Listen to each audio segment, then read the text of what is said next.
रात हरिया अपने खेत से अपने घर लौट रहा था कि तभी अचानक उसके सामने चुड़ैल आ जाती है। अरे बाप रे, ये चुड़ैल कहाँ से आ गई? आज तो मैं गया काम से।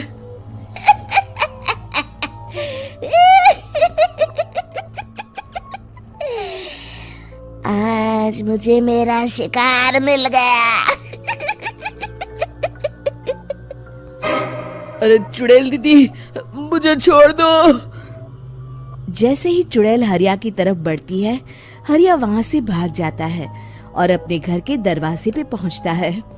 अरे भगवान, जल्दी से दरवाजा खोलो, मेरे पीछे चुड़ैल पड़ी है।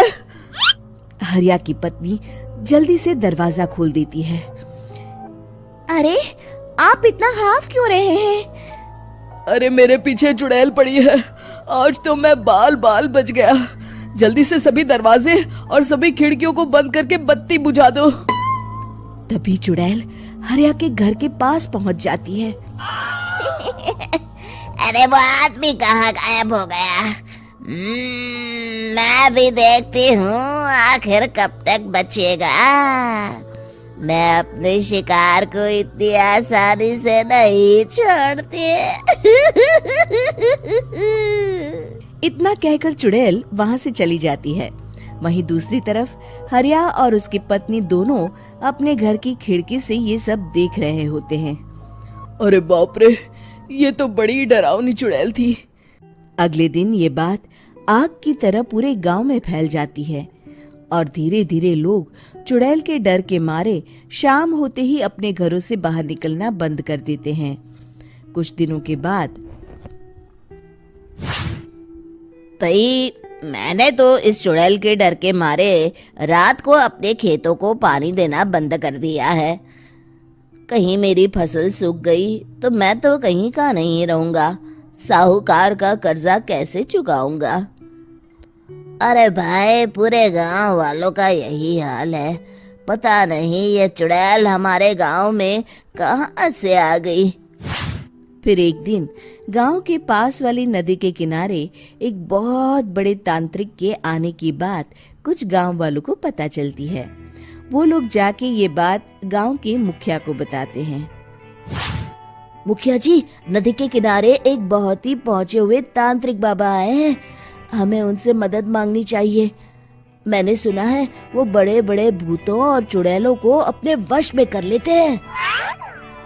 मुखिया जी सभी गांव वालों को लेकर उस तांत्रिक के पास पहुंच जाते हैं।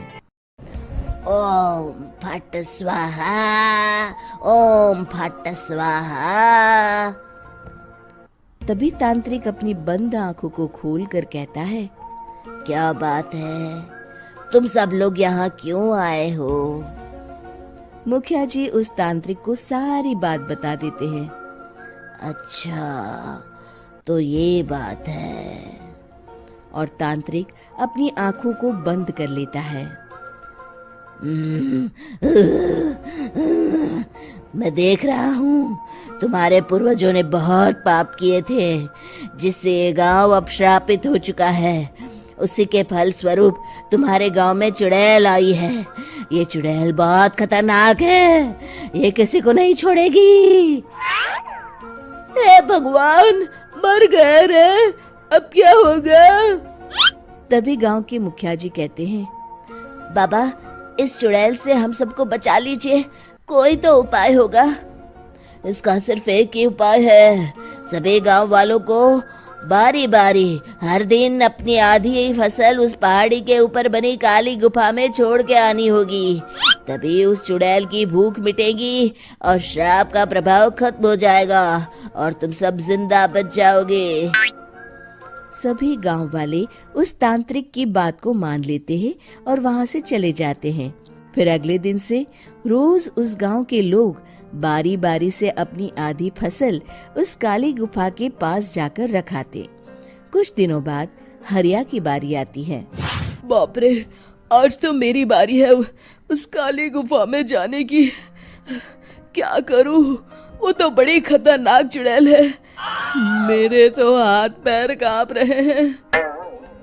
फिर हरिया डरते डरते अनाज की बोरियां अपनी बैलगाड़ी में लाद देता है तभी हरिया की पत्नी उससे कहती है, देखो जी, संभल के जाना और किसी भी हालत में शाम होने से पहले वापस आ जाना।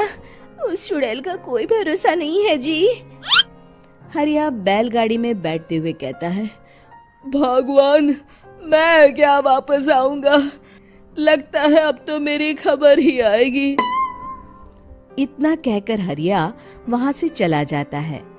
रास्ते में जंगल से गुजरते हुए हरिया की बैलगाड़ी का एक चक्का बड़े गड्ढे में फंस जाता है। हे भगवान, अब ये क्या मुसीबत है? हरिया नीचे उतर के पूरी ताकत से अपनी बैलगाड़ी को गड्ढे से निकालने की कोशिश करता है। बहुत देर मेहनत करने के बाद हरिया की बैलगाड़ी उस गड्ढे से बाहर निकल जाती है। हे भगवान, अब तो शाम होने वाली है। आज तो मैं गया काम से। जैसे तैसे हरिया काली गुफा में पहुंच जाता है।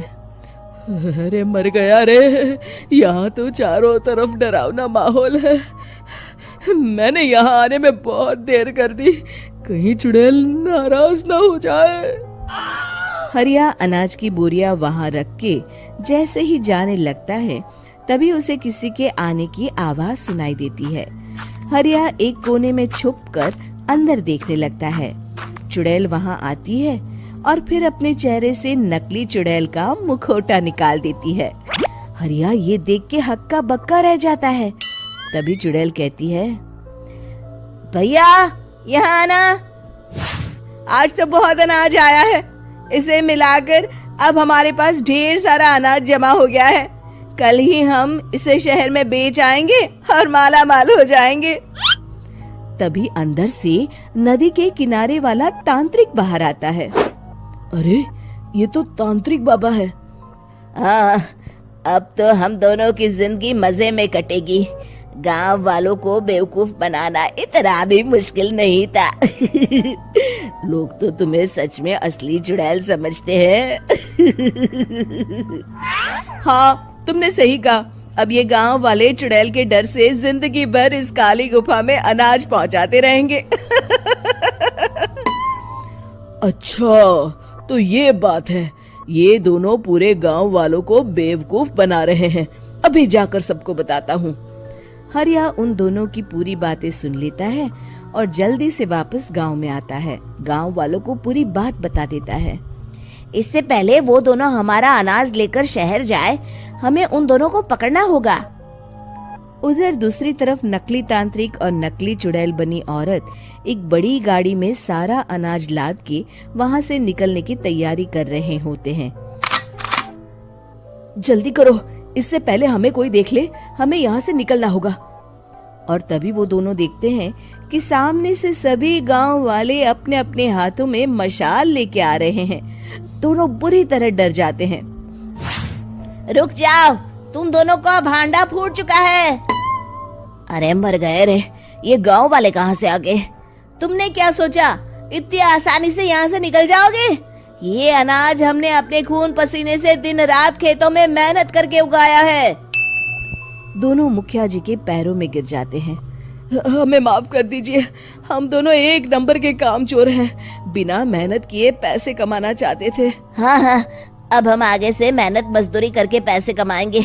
हमें कुछ मत करना, हमें छोड़ दीजिए। इतना कह के दोनों गांव छोड़ के भाग जाते हैं और सभी गांव वाले फिर से खुशी खुशी रहने लगते हैं।